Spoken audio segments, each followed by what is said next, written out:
Welcome in my channel science वाले गुरुजी।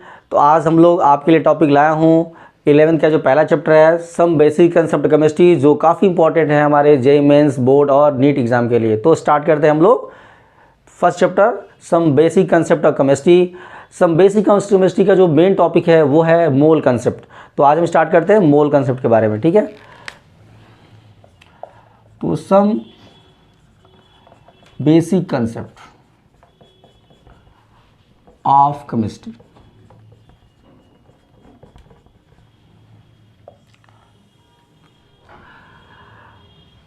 ठीक है, 7 फंडामेंटल बेसिक क्वांटिटी होती है। 7 फंडामेंटल बेसिक क्वांटिटी होती है, जैसे लेंथ है, मास है, टाइम है, टेम्परेचर है, ल्यूमिनस इंटेंसिटी है और अमाउंट ऑफ सबस्टेंस है। जो अमाउंट ऑफ सबस्टेंस होता है उसको मोल में मेजर करते हैं। 7 फंडामेंटल क्वांटिटी जो होती है उसमें जो मोल है वो हमारा बेसिक क्वांटिटीज़ है। तो सबसे पहले हम लोग मोल के बारे में पढ़ते हैं। मोल का मतलब क्या होता है? कोई भी चीज़ है, अगर 1 मोल की बात किया जाए, पहले तो समझते हैं मोल क्या है। कोई भी सब्सटेंस है विच कंटेन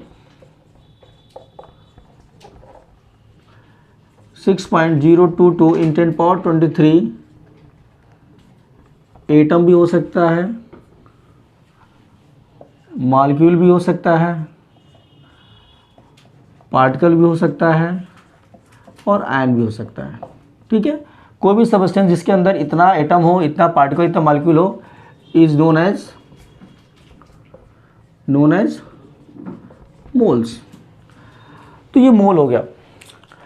ये मोल की बात करें, अगर मैं बोलता हूँ 1 मोल, 1 मोल का मतलब ये होता है 6.022 × 10⁻23। इस 1 मोल को हम लोग बोलते हैं Na। इसको शॉर्ट में क्या बोलते हैं हम लोग? Na मतलब एवोगैड्रो नंबर, यानी दैट मीन्स Na को शॉर्ट फॉर्म में अगर Na कहीं आ गया इसका मतलब होता है Na मतलब एवोगैड्रो नंबर होता है। एवोगैड्रोस नंबर जो होती है इसकी वैल्यू कितनी होती है? 6.022 × 10⁻23 होती है। तो आज कोई भी चीज़ 1 मोल आ गया, अगर मैं मान लूँ 1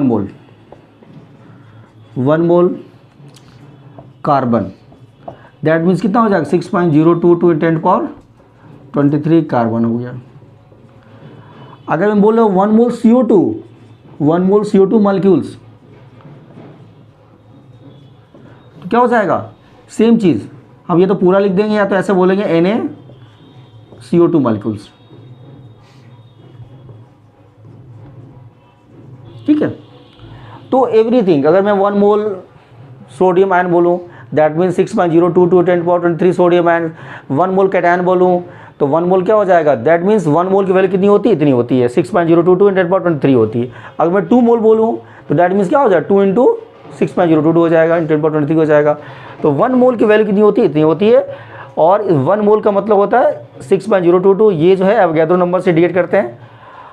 अगर मैं बात करूँ, सपोज करूँ 1 मोल जो होता है, 1 में मैं बोलूँ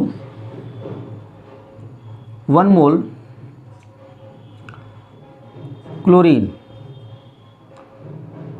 1 मोल क्लोरीन का मतलब होता है उसके मास के बराबर 35 ग्राम मास। कितना होता है क्लोरीन का मास? कितना? 1 मोल क्लोरीन का मतलब होगा 35.5 ग्राम, या इसको हम बोल सकते हैं हम लोग 6.022 × 10⁻23 मोल क्लोरीन। ठीक है, 1 मोल जो होता है, कोई भी जो 1 मोल एटम है, 1 मोल सोडियम मान लो, तो 1 मोल सोडियम का मतलब क्या होगा? उसके मास के बराबर 1 मोल सोडियम। 1 मोल सोडियम का मतलब क्या होगा? 23 ग्राम सोडियम। ठीक है, 2 मोल सोडियम मतलब क्या होगा? 2 × 23 ग्राम सोडियम। अब मैं बात करूँ मोल की। अगर आपको मोल निकालना है, सपोज करो मोल का फॉर्मूला क्या होता है? अगर आपको गिवन मास दिया रहेगा तो हम इसी फार्मूले से क्या आ जाएगा? मोल इक्वल टू आ जाएगा given mass upon molecular mass.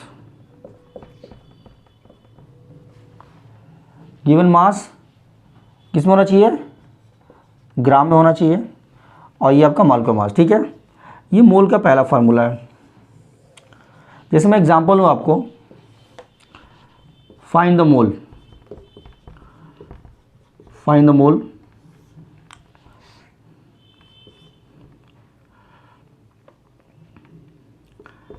$17 ammonia, दूसरा 32 ग्राम सल्फर डाइऑक्साइड्स। ठीक है, तो कैसे निकला फार्मूला, क्या बताया आपको, गिवन मास अपॉन मोल का मास।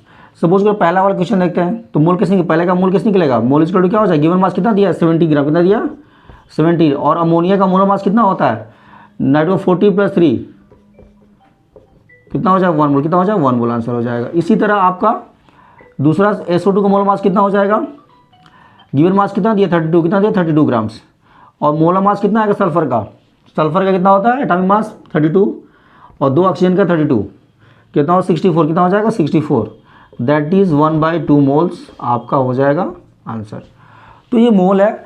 मोल बेसिकली क्या होती है, मैं बता दिया आपको, मोल क्या होती है, कोई भी सब्सटेंस हो जिसके पास 6.02 to 8.3 पार्टिकल्स हो, एटम मॉलिक्यूल्स को मोल बोलते हैं।